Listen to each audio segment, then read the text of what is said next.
low-carb cheesecake made in a pressure cooker. Let's see what's cooking. Let's get the facts.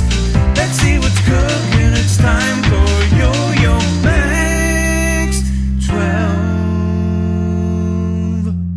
Hello everyone. I made this cheesecake low carb because I was making it for somebody that's watching carbs at the moment.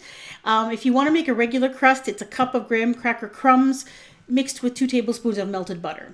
The low carb way, I'm using 1 cup of ground almonds or almond flour. I'm adding a 1/4 cup of powdered sweetener, stevia, and 2 tablespoons of melted butter. And I just stirred those ingredients together, and then you press them into the bottom of a springform pan. Now, the springform pan that I have is way too big to fit in my pressure cooker, so I used a 6-inch baking pan for cakes. And what I did is I just lined the inside with some parchment paper so that it wouldn't stick and I could get the cheesecake out. Now just pat the crust ingredients in the bottom of your pan. As you can see, it's all lined with parchment paper. You can leave it just the way it is, but it does taste better and will hold together better if it's baked. So I baked mine at 350 degrees Fahrenheit for about 15 minutes until the edges were brown. Now on to the cheesecake. 16 ounces of happy cream cheese, 1/4 cup of sour cream, a teaspoon of vanilla, and 2/3 of a cup of just plain sugar if you're doing a regular way, or powdered sweetener, 2 eggs. Beat it well until it's fluffy and until all the little bits of cream cheese are smooth. It's all nicely smooth. Then spoon this in on top of the crust that you baked. Just let the crust cool maybe 10-15 minutes before you put the cheesecake in. It doesn't have to be completely cool. Spread it around and make it nice and even.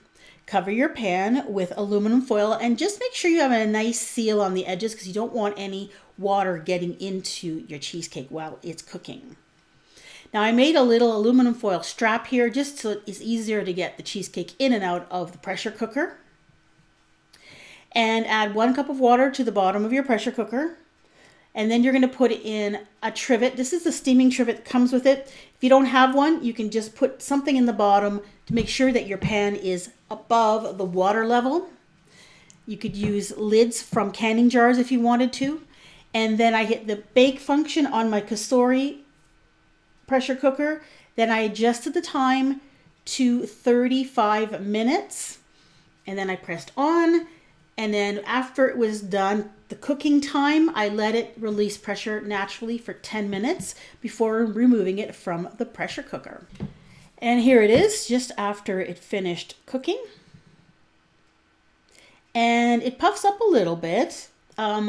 Basically, edges are set and the center is still kind of jiggly. If you give it a shake, the center will still be jiggly, and that's actually perfect. And you need to chill this for 5 or 6 hours. After chilling, I had a little bit of cracking, but you know I'm covering this up with some blueberry topping, so it doesn't really matter. Now I need to get it out of the pan. Now, springform pan, you just pop the sides off and you're done. So I tried just kind of tapping the bottom to try to get it out, and it wasn't coming out. So what I did is I flipped it back over and I just pulled out the parchment paper from the sides, and the parchment came out quite nicely. And then when I flipped it over this time, it came up quite nicely. And then I peeled off the bottom piece of parchment and then put it on a plate for serving. Now you can top this with whatever you like. I topped mine with a blueberry topping, and I'll put a recipe in the description box for that. It's actually a sugar-free blueberry topping to go with the low-carb cheesecake. You could put cherry pie filling or fresh fruit on this, whatever you'd like. And there it is, all done. Now the sides look a little strange, they're kind of wrinkly. It's because the parchment paper actually got a little damp from the steam and kind of made that kind of a shape along the sides. But it was absolutely delicious.